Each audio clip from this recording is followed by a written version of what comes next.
Bonjour à tous et bienvenue à Getting Real with Paula.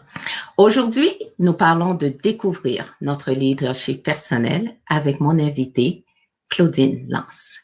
Comme certains d'entre vous le savent déjà, le leadership personnel est une passion pour moi. Je ne vois pas le leadership comme quelque chose de concret que l'on peut mesurer à un moment précis, mais plutôt comme un parcours de vie où nous découvrons et étirons des facettes de soi dont on n'avait peut-être pas vraiment conscience. Martin Luther King Jr. a dit, la mesure ultime d'un homme ou d'une femme, j'ai ajouté, n'est pas où il se situe dans les moments de confort, mais où il se démarque dans les moments de défi et de controverse. Et je suis tout à fait d'accord avec lui. Parce que c'est dans ces moments d'inconfort que l'on fait nos plus grandes enjambées en termes de découverte de soi. Sur ce, Claudine, pourrais-tu partager avec nous les grandes lignes de ton parcours de carrière et ce qui t'a amené à te tourner vers l'entrepreneuriat? Avant de plonger dans ta question, ma chère Paula, j'aimerais dire bonjour à nos auditeurs, auditrices. Absolument. Très contente d'être avec toi ce soir. Toujours un pur délice, un pur plaisir de converser avec toi, ma chère. C'est pas surprenant, deux femmes ayant comme passion le leadership. On s'entend qu'on n'a pas de problème à converser et à traiter de différents sujets. Donc, bien contente d'être avec toi ce soir, avec ton auditoire. Et oui, bien d'accord avec ce cher monsieur Luther King également. C'est effectivement dans nos défis, nos épreuves, nos challenges, qu'on étire nos limites pour découvrir de nouveaux horizons. Donc, bien d'accord avec toi.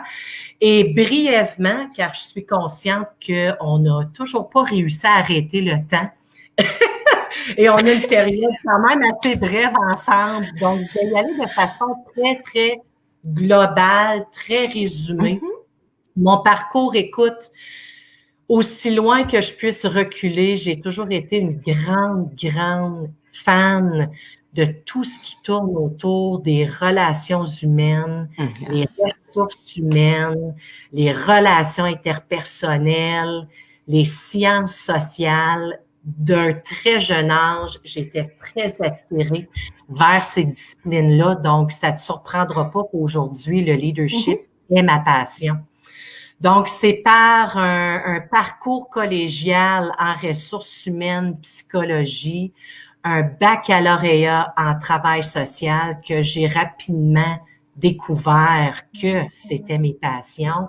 Et pour la suite, j'ai fait un bon 13 ans dans le communautaire où est-ce que j'ai vécu énormément d'expériences très riches au niveau émotionnel, très riche au niveau valeurs, au niveau principe, mais reste que c'est un milieu très compétitif, très précaire, très instable. Donc, quand on aspire à une vie familiale, ça rend le rêve difficilement atteignable. Et puis, je me suis beaucoup promenée à un point tel que j'ai eu besoin d'aller voir comment ça se passait ailleurs.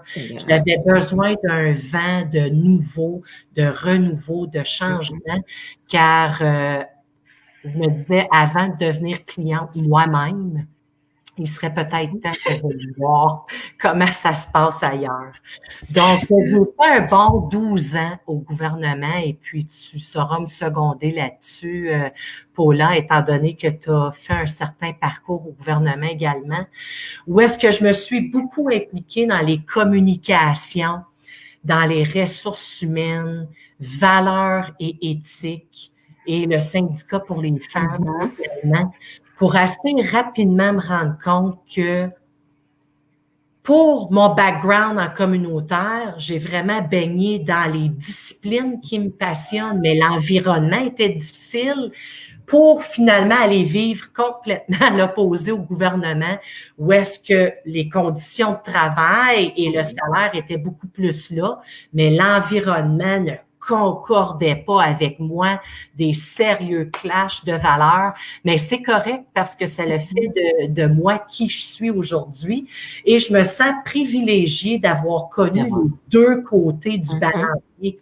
à ce niveau-là parce que ça fait partie de ma sagesse, de mes richesses aujourd'hui que d'avoir vu les deux côtés de la médaille pour finalement, dans les 7 dernières années, avoir vraiment peaufiné mes connaissances. J'ai parfait mon expertise en tout ce qui englobe le leadership. Donc, on parle du mindset, on parle du quotient émotionnel, on parle de la discipline corporelle, on parle vraiment d'aller bien nourrir et bien entraîner nos principaux cerveaux. Puis le leadership a tout à voir à ce niveau-là. Donc, en 3-4 minutes à peu près, je te dis, c'est mon parcours, ma chère Paula. Merci, merci. Par contre, tu as parlé de ce que tu faisais avant. Tu n'as pas mentionné ce que tu fais dans le contexte de l'entrepreneuriat. Pourrais-tu nous, comme on dit, nous donner quelques absolument. Ben, mon nouveau chapitre, dans le fond. Mon nouveau chapitre, oui, absolument. Tout ce beau bagage-là a fait en sorte que j'ai développé une posture, un leadership suffisamment solide pour vraiment aller de l'avant et faire le grand saut qu'est de se lancer en entrepreneuriat. Et j'ai décidé de fonder ma propre entreprise où j'offre des services d'expertise et d'accompagnement en leadership. Bien contente. Je te dis, je dis bien contente là, mais c'est parce il y a tellement de choses, tellement d'aspects du leadership qui ont besoin d'être travaillés. Et pour moi, c'est pas toujours évident de le faire de par soi-même. Et c'est pas toujours évident non plus de trouver ce qui te convient. Mais on reviendra à ça un peu plus tard. Ce que je vais te demander, c'est comment as-tu vécu ce virage au quotidien dans une société où, comme on dit, on prône la sécurité, l'emploi stable, le revenu fixe. Comment ça a été pour toi? Bien, comme j'ai dit un petit peu plus tôt, j'ai vraiment évalué les risques, calculé les risques, ce que j'avais en termes d'options devant moi avant de faire le grand saut. Donc, déjà là, je m'étais quand même mis une certaine sécurité de l'avant. Mais la beauté dans tout ça, dans l'entrepreneuriat, surtout quand tu œuvres dans le fameux merveilleux monde du leadership, c'est qu'on vient qu'à développer un savoir-être et un savoir-agir qui nous outille de sorte à ce qu'on devienne confortable dans l'inconfortable. Et tu mentionnais en tout début d'entretien, Paula, la fameuse zone de confort, nos fameuses limites qu'on étire comme un muscle, comme un élastique. Eh bien, ça devient des outils avec lesquels on fait réellement équipe en tant qu'entrepreneur.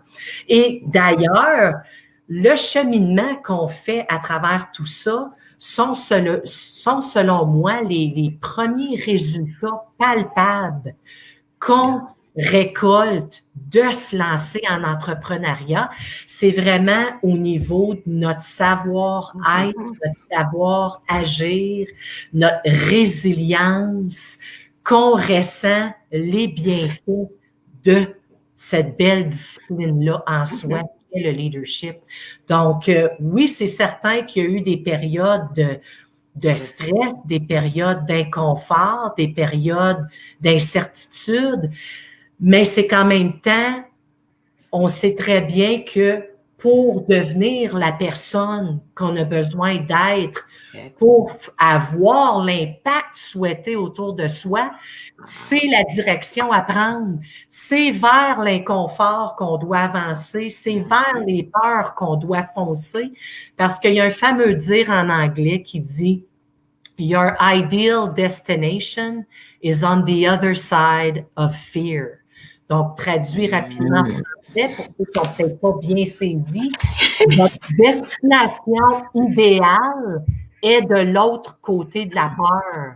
Et plus tu chemines dans cette direction, plus tu te l'affirmes, plus tu te rends compte que c'est vrai. Donc, écoute, la motivation, l'entrain, le pourquoi devient de plus en plus solide dans tout ça, là.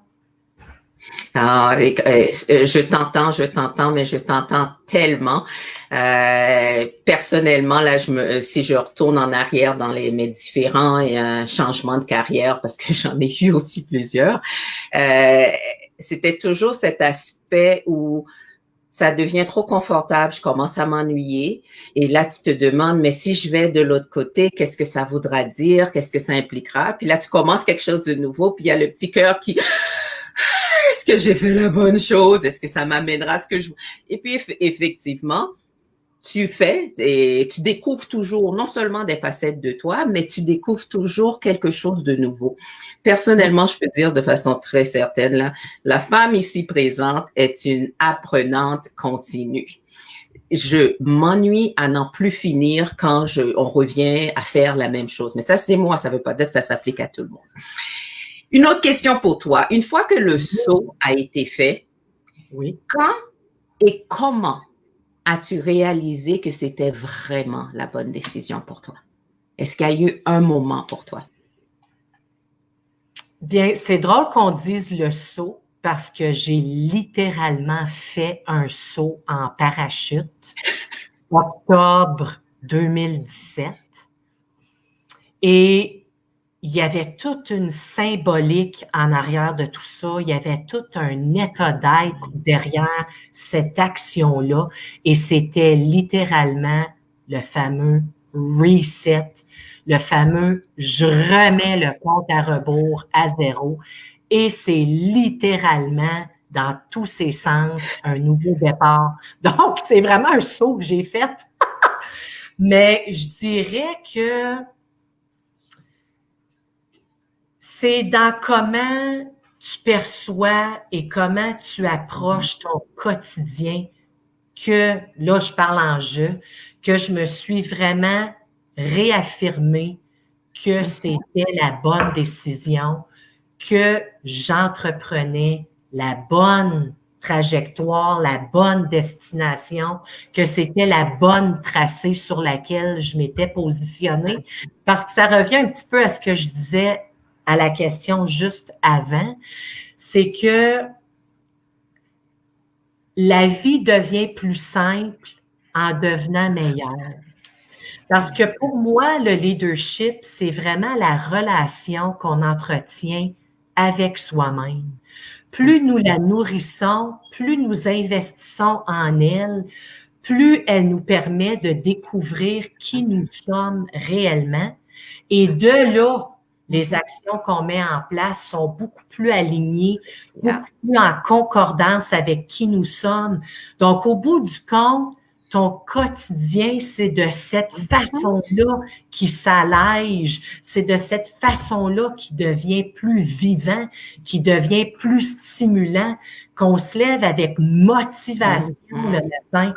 Donc, le quand et le quand, le quand et le comment, tu m'avais demandé, Paula, c'est ça? Oui. Le quand et le comment, ben c'est ça, c'est littéralement en réalisant qui j'étais en devenir. Et plus on avance, plus on réalise que ça ne peut qu'aller en s'améliorant. Donc, c'est vraiment là que moi, j'ai compris, oui, Claudine, tu as fait la bonne décision parce que ton quotidien est beaucoup plus en concordance avec toi, tu as beaucoup plus d'énergie, tu as beaucoup plus de drive et la vie devient plus simple ainsi. Donc, je dirais que c'est ça, Paula. Good. Si tu devais présenter la découverte de son leadership personnel en 3 ou 5 ou 7 étapes, quelles seraient selon toi ces étapes? Je dirais 5 étapes. Je me suis dit, OK, combien j'en mets? Je veux vraiment essayer de simplifier ça le plus possible. Et j'en suis venue à 5 étapes, Paula. Et la première, je dirais, Je prends des notes. Oui, oui. Oui, absolument. La première, je dirais, c'est de redevenir curieux. Pourquoi redevenir? Parce que enfant, on est tous curieux. On est curieux. C'est une partie intrinsèque de soi, la découverte, la curiosité, le goût du savoir. Ça vient avec la naissance. Mais plus on grandit, plus on vieillit dans une société comme celle dans laquelle nous vivons actuellement, de différents fronts étouffent cette curiosité-là. Et trop souvent, je vois des gens, aussitôt la soi-dite école terminée, la carrière mise en place et la famille conçue, arrêtent d'apprendre. Et moi, j'ai pour mon dire, la journée qu'on arrête d'apprendre, c'est la journée qu'on commence à mourir. Ça, c'est vraiment selon mes valeurs et mes croyances à moi. Et tu parlais de l'éternel étudiant un peu plus tôt, Paula. C'est dans cette même veine-là que j'aime ça. Redevenez curieux! Posez-vous des questions! Intéressez-vous à des nouveaux sujets, à des nouveaux hobbies, à des nouveaux loisirs. Découvrez-vous des nouvelles passions et ravivez votre étudiant intérieur.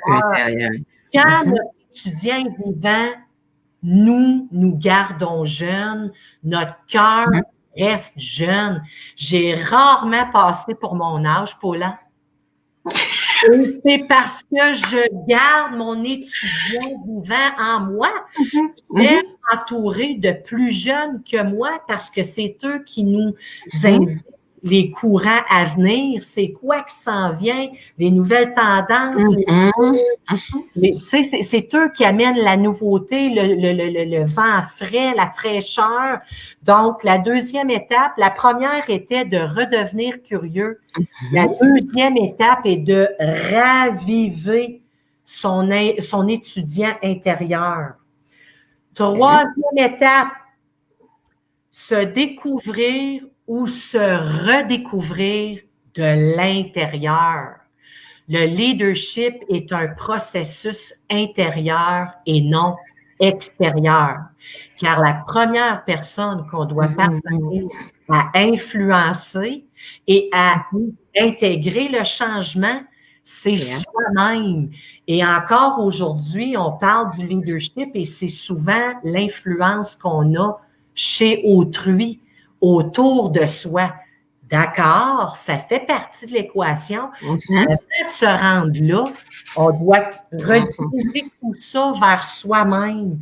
Donc, de se découvrir et de se redécouvrir de l'intérieur serait la troisième étape. La quatrième, que je peux diviser dans le fond en 2 étapes pour en faire 5, c'est vraiment d'aller se concentrer sur nos 3 principaux cerveaux. Je ne sais pas si vous le saviez, mais on n'a plus d'un cerveau, on n'a plus d'un organe en soi qui a sa propre intelligence. Et les 3 principales qui, selon moi, font partie de notre trinité est le cerveau au niveau de la tête, tout ce qui a trait au mindset. Le deuxième cerveau, deuxième élément de notre trinité, est notre cerveau au niveau du cœur. Donc, tout ce qui a attrait au quotient émotionnel, à la spiritualité. Et le troisième cerveau est au niveau du corps.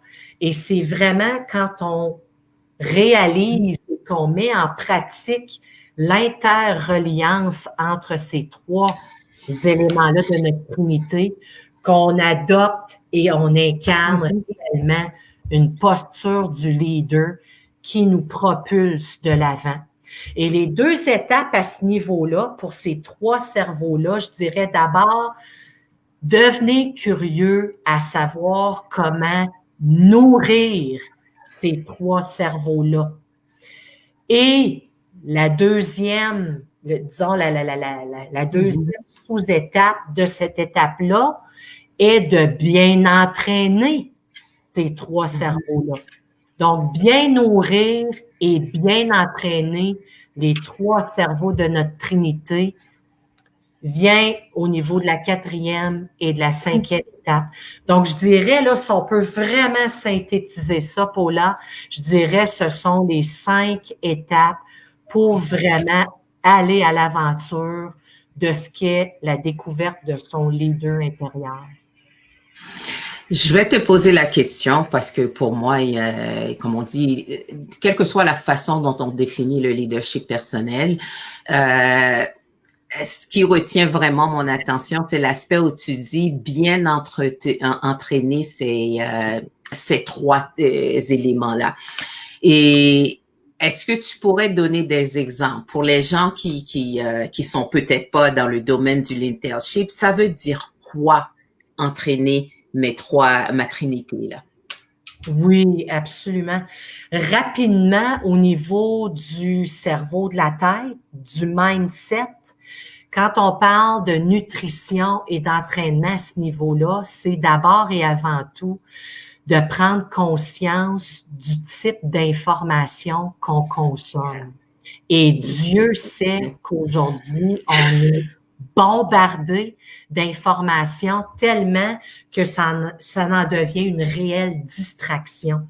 Aujourd'hui, on doit réellement être vigilant au niveau de la distraction et c'est dans ce qu'on consomme comme information qu'on va vraiment aller avoir une influence à ce niveau-là dans notre intérieur.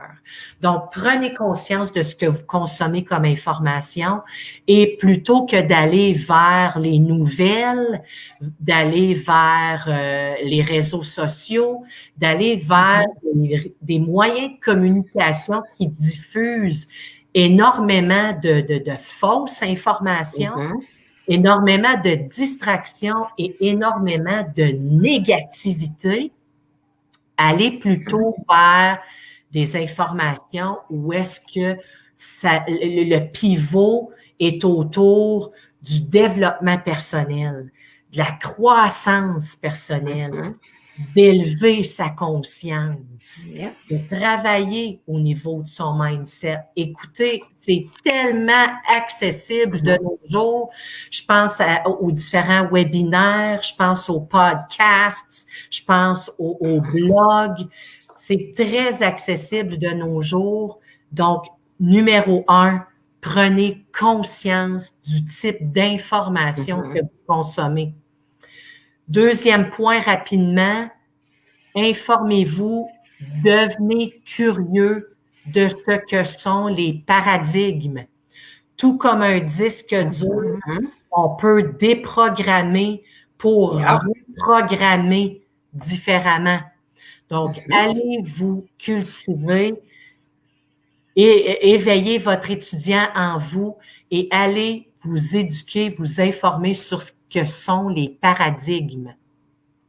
Au niveau du cerveau du cœur, de l'intelligence du cœur, l'intelligence émotionnelle, je l'ai rapidement mentionné plus tôt, au lieu de miser sur les savoirs et les savoir-faire, je dis pas qu'ils n'ont pas d'importance, mais on a réellement besoin, dans une société comme la nôtre actuellement, de prioriser davantage nos savoir-être et nos savoir-agir, communément appelés en anglais les soft skills plutôt des hard skills.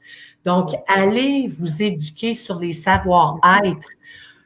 Bâtissez-vous un to-be list au lieu d'un to-do list.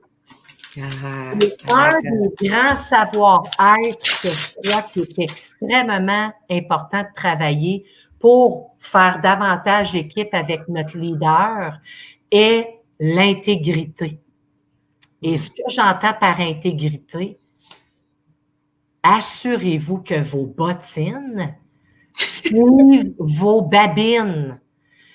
Combien de personnes avec qui j'ai conversé que tu voyais là, qui n'avaient aucune idée pourquoi que leur quotidien était si lourd, pour qu'après un certain échange, je leur fasse prendre conscience. Je vais nommer un nom fictif. Caroline.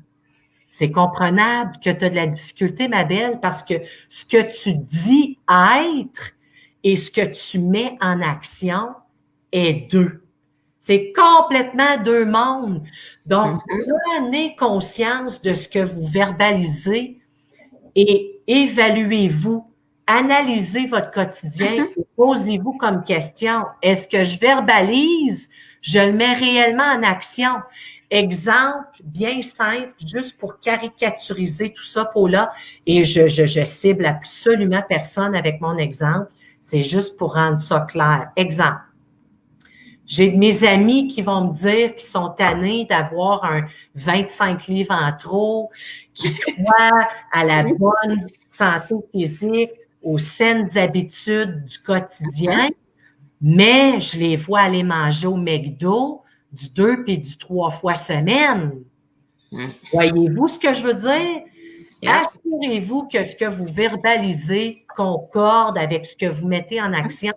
Et plus vous allez réduire cet écart-là, plus vous allez avancer avec intégrité tout en étant aligné avec ce qui est important pour vous. Donc, ça, c'est au niveau du cerveau du cœur. Et la magie dans tout ça, c'est que quand on a suffisamment bien nourri et bien entraîné notre élément de la tête et notre élément du cœur, je m'excuse, la façon de nourrir et d'entraîner ton corps va suivre. Bien souvent, les gens qui n'ont pas de discipline au niveau de leur corps, qu'ils ne le nourrissent pas et ne l'entraînent pas correctement, c'est qu'ils n'ont pas suffisamment travaillé leur cerveau de la tête, leur cerveau du cœur. Combien de fois j'ai vu des personnes adhérer au gym, un abonnement annuel, ils ont payé du 400, 600 $ en début janvier, les résolutions de l'année, pour finalement abandonner en février. Allez travailler ces deux éléments-là et le corps va suivre. Donc, voilà très brièvement, ma chère Paula. Et j'adore ce que tu présentes parce que c'est vraiment cet aspect où il faut qu'on retrouve notre congruence. Donc, ça veut dire, j'adore l'exemple, quand les babines fonctionnent avec les bottines, et c'est cet élément où des fois on n'est pas synchronisé, puis on n'en a même pas conscience. On fait le métro boulot dodo, on court ici, on court là-bas, on essaie de dire à nos enfants qu'on les adore, mais va te coucher s'il te plaît. Et en même temps, tu sais, c'est la partie, ben oui, mais comme on dit, c'est les choses les plus précieuses dans ma vie, mais le quotidien et la façon dont on fonctionne ne le démontre pas. Exactement. Et ça, c'est vraiment une question, comme tu dis, c'est d'en prendre conscience, mais de s'arrêter et de s'observer. Parce que souvent, c'est pas des choses que quelqu'un, peut-être une personne va te dire, ben écoute, il me semble que, mais en même temps, la réalité est que la majorité du temps, c'est toi qui dois être en observation dans ta propre vie pour pouvoir remarquer, ben, ça marche pas. Et pour moi, comme on n'en a peut-être pas parlé à ce niveau-là, mais j'adore me poser des questions. Puis des fois, quand je me pose des questions, ça m'emmène dans des directions tellement surprenantes parce que c'est la partie, ben c'est pas à ça que je pensais. Ah, mais c'est ça que tu devrais penser. C'est sur ça que tu devrais travailler. C'est ces éléments-là où on parlait un peu plus tôt des zones d'inconfort où quand tu réalises que ce que tu vois dans le miroir n'est pas en alignement avec ce que tu dis que tu es. Exactement. Donc, comment est-ce que je travaille ça? Et ça peut se voir que ce soit à travers les yeux de nos enfants, de notre famille, de nos voisins. Ça n'a pas d'importance. Il y aura toujours pour quelqu'un un élément déclencheur qui te dit, est-ce qu'il y a quelque chose d'autre? que je devrais comprendre ou que je devrais, sur quoi je devrais réfléchir par rapport à ça. Merci, merci, merci. C'était très, très, très intéressant. J'adore. Et si je peux me permettre très, très rapidement, Paula, j'ai un bel exercice pour ton auditoire ce soir et je vous invite chacun, chacune à vraiment vous y pencher.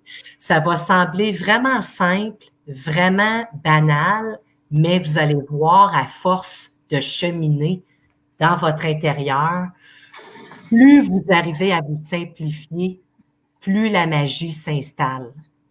Donc, vraiment pas compliqué comme exercice. Je vous pose la question. Quelles sont vos 5 principales valeurs? Puis ça a l'air bien simple, bien banal, dit comme ça, mais s'arrêter à 5, c'est pas évident. Je vous invite vraiment à vous la poser la question et d'arriver à identifier vos 5 principales valeurs. Et l'ordre dans lequel plutôt, vous allez les énumérer est important. Laquelle vient en premier, en deuxième, en troisième, et ainsi de suite, a son importance. Et une fois que les valeurs sont identifiées, réfléchissez et demandez-vous à quel point ces valeurs-là sont présentes dans votre quotidien. Et ça, dans toutes les sphères de votre vie. Est-ce que ces valeurs-là sont présentes dans mon travail? Est-ce que ces valeurs-là sont présentes dans mon couple? Est-ce que ce sont les valeurs que je véhicule à mes enfants? Et plus vous allez apprendre à travailler avec ces valeurs-là, plus elles vont vous faciliter vos décisions et vos prises de décision et les choix que vous devez faire. Ça va devenir de plus en plus simple. Donc, prenez vraiment le temps dans un moment opportun où vous êtes vraiment avec vous-même, seul à seul, confortable. Posez-vous ces 2 questions-là et prenez le temps d'y répondre. Vous allez voir, ça va être très révélateur. Merci, merci, j'adore. Comme on dit, il y a certaines choses qui me sont venues rapidement en tête quand tu parlais des valeurs, mais comme on dit, je peux pas mettre les 5 tout de suite. Donc, ça veut dire, moi aussi, il faudrait que je travaille là-dessus. Mais il y a une chose que je me souviens, que je me suis dit, et je devais avoir peut-être 14 ou 15 ans à l'époque. Il y avait une situation comme les situations d'adolescents où c'est toujours la fin du monde et puis parce que quelqu'un a dit, a fait ou a pas fait, tu vois le genre. Et ouais, mais c'est comme on dit, maintenant qu'on est plus vieille, on réalise à quel point c'était, comme on dit, banal. Mais je me rappelle m'être dit un soir en me couchant que pour moi, c'était extrêmement important de me coucher en sachant que ma conscience était en paix. Donc, si ma conscience est pas en paix, ça veut dire qu'il y a quelque chose que je dois faire ou que je dois régler. Et je me vois comme des décennies plus loin et ça tient encore la route. Si, comme on dit, on avait des conversations avec mes enfants quand elles étaient jeunes par rapport aux mensonges, par rapport aux, comme on dit, on parlait des mensonges et des mensonges blancs, mais en fait, ça revient à la même chose, c'est des mensonges. Puis on a fait tout un travail, un cheminement en tant qu'individu à cet effet-là. Puis ça revient encore à cette partie. Tu sais, admettons, quelqu'un appelle, est-ce que je pourrais parler à ta mère? Et puis qu'elle répond, elle n'est pas là alors qu'elle me regarde. Ben, c'est un mensonge. C'est beaucoup plus simple de dire, elle est occupée présentement, est-ce que je peux prendre un message? C'est d'un côté ou de l'autre, je peux pas prendre le téléphone. Mais en le faisant comme ça, je me dis, il y a des fois où on transfère des choses à nos enfants sans en avoir conscience. Et après, on se pose des questions, ben, pourquoi est-ce que tel comportement se trouve présent dans notre dynamique? Donc, prendre le temps de faire cet exercice, comme tu dis, sur les valeurs est super important. Et c'est cette partie, comme tu dis, on revient encore. Est-ce que mes babines fonctionnent avec mes bottines? Absolument. S'il envoie un message, puis même s'il en envoie un d'autre, ben chacun, que ce soit enfant, conjoint, travail, prendra l'aspect qui leur convient le mieux. Donc, c'est là que ça devient un peu plus difficile parce que j'obtiens pas les résultats que je veux. Tandis quand c'est clair dans ma tête quelles sont ces choses qui sont importantes pour moi, quelles sont mes priorités, comment j'avance, ben là, il y a toutes sortes de distractions qui ne te rattrapent pas aussi facilement parce que c'est comme, non, ça m'appartient pas, tu le gardes chez toi. Donc, c'est une autre conversation. Absolument. Si je posais une autre question, Mm-hmm. À travers tout ce cheminement que tu as fait au niveau de ton leadership personnel, de ta compagnie, de ta carrière et des changements au sein de ta carrière, quelle est la grande leçon pour toi à ce jour?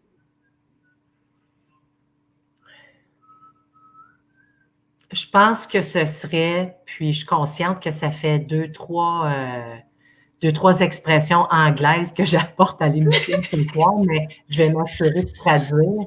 C'est parce que l'anglais, il est vraiment fort pour être punch en quelques mots. Get real, get to the point. L'anglais est très fort pour cet aspect-là du langage.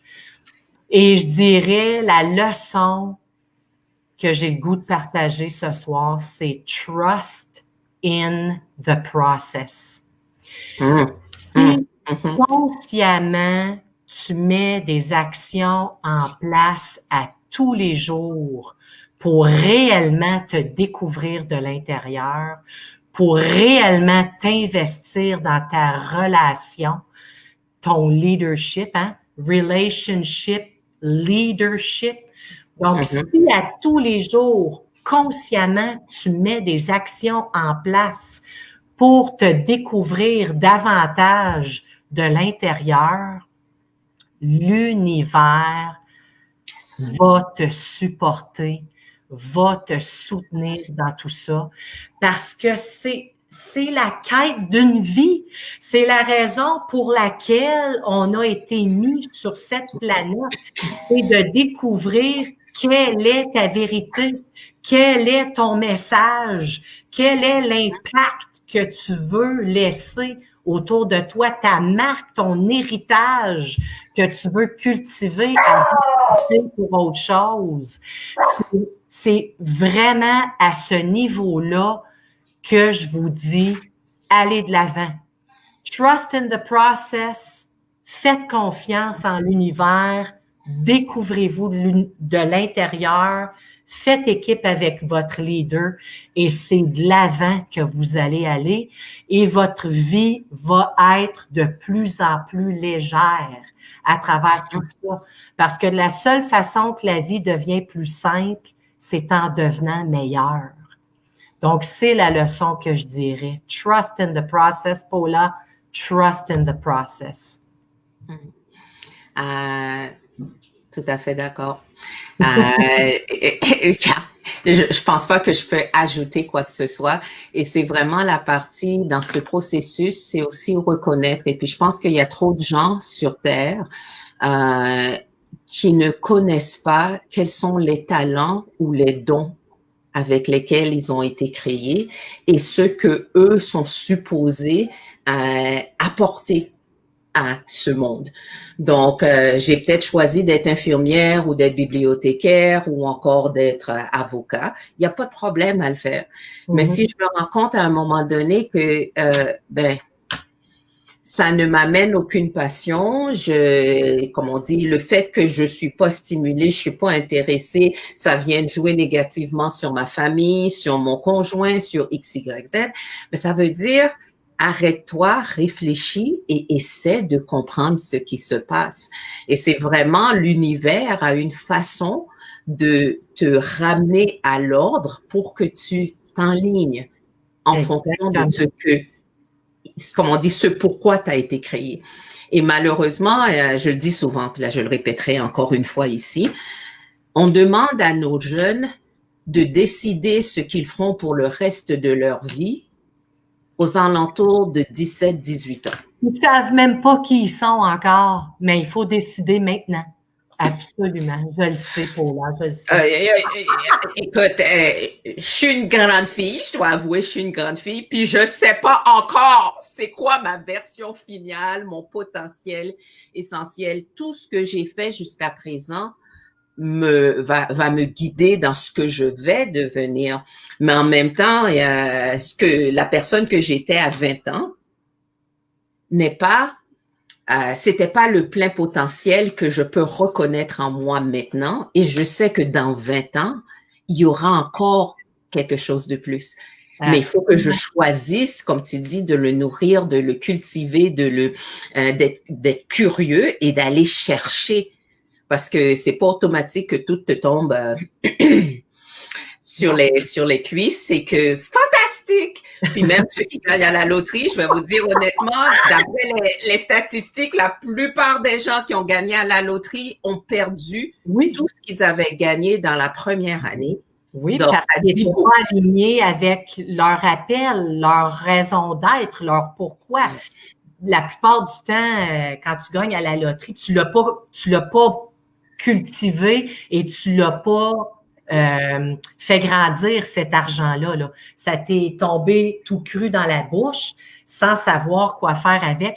Mais j'ai 2-3 petites choses que j'aimerais apporter, Paula, pour vraiment ajouter à notre bel échange. Norma Brathwaite l'a dit souvent, le pire gaspillage dans la vie est le gaspillage du talent. Puis c'est tellement vrai. C'est tellement vrai. Puis on parlait de destination finale, l'atteinte de notre plein potentiel, mais en réalité, si notre zone de confort peut complètement s'étirer, si on se dit des êtres en constante évolution, y a-t-il réellement une destination finale? Moi, je pense plutôt que c'est de marcher de l'avant, aligné à sa vérité, aligné à son appel.